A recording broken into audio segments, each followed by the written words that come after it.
జబర్దస్త్ ద్వారా బుల్లితెర అభిమానులకు దగ్గరయ్యి కమెడియన్ గా మంచి గుర్తింపును తెచ్చుకున్నారు శకలక శంకర్. ఆ తర్వాత గీతాంజలి, రాజుగారి గది సినిమాల్లో కూడా నటిస్తూ కమెడియన్ గా మరింత పేరును సంపాదించుకున్నారు. హీరోగా కూడా పలు సినిమాల్లో నటించారు. కానీ పవర్ స్టార్ పవన్ కళ్యాణ్ గారికి బయటే కాకుండా ఇండస్ట్రీలో కూడా చాలా మంది ఫాలోవర్స్ ఉన్నారు. వారిలో శంకర్ కూడా ఒకరు అన్న విషయం మనందరికీ తెలిసిందే. ఈ క్రమంలో ఒక ఇంటర్వ్యూలో పాల్గొన్న శంకర్ పవన్ కళ్యాణ్ గారిపై ఉన్న అభిమానాన్ని మరోసారి చెప్పుకొచ్చారు. పవన్ కళ్యాణ్ గారి మీద ఉన్న అభిమానంతో జనసేన పార్టీలో తాను సొంతంగా డబ్బు ఖర్చు పెట్టానని చెప్పడం హాట్ టాపిక్ గా మారింది. 2019లో ఒక సినిమాలో నటించినందుకు 7 లక్షలు వచ్చాయి. అవి తీసుకొని ఇంటికి వెళ్దాం అనుకునే సమయంలో ఓ తుఫాన్ వచ్చింది అని తెలిపారు. ఆ సమయంలో పవన్ కళ్యాణ్ గారు బాధితులను చూడ్డానికి వచ్చారు.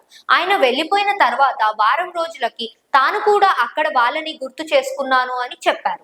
దాదాపు 3 లక్షలతో అక్కడ ఉన్న వాళ్ళందరికీ కూడా భోజనం ఏర్పాటు చేశాను. మిగిలిన డబ్బుని ఎలక్షన్ ప్రచారం కోసం ఖర్చు పెట్టాను అని శంకర్ రివీల్ చేశారు. కానీ ఖాళీ చేతులతో ఇంటికి వెళ్తే ఆ కోపంతో 4 రోజులకి తన భార్య మాట్లాడలేదు అని చెప్పారు. అంత చేసినందుకు పవన్ కళ్యాణ్ గారు ఖచ్చితంగా ఫోన్ చేసి మాట్లాడారా అని తన మామయ్య అడిగారు. అందుకు సమాధానం చెయ్యలేకపోయాను అని చెప్పారు. పవన్ కళ్యాణ్ గారి మీద ఉన్న అభిమానంతో చేసిన వాళ్ళు రివర్స్ లో ఏమైనా కోరుకున్నాడా? సినిమాలో నటించినప్పుడు కూడా కనీసం ఫోటో తీసుకోనివ్వలేదు అని రివీల్ చేశారు. అభిమానం అనేది మనసులో ఉండాలి. తన మనసులో పవన్ కళ్యాణ్ పై పర్మనెంట్ గా ప్రేమ ఉండిపోతుంది అని శంకర్ చెప్పారు. అంతేకాకుండా రాజకీయాలు అంటే ఒకరినొకరు తిట్టుకోవడం కాదు, ప్రజల కోసం ఏమైనా చెయ్యాలి అని తన అభిప్రాయాన్ని ప్రకటించారు.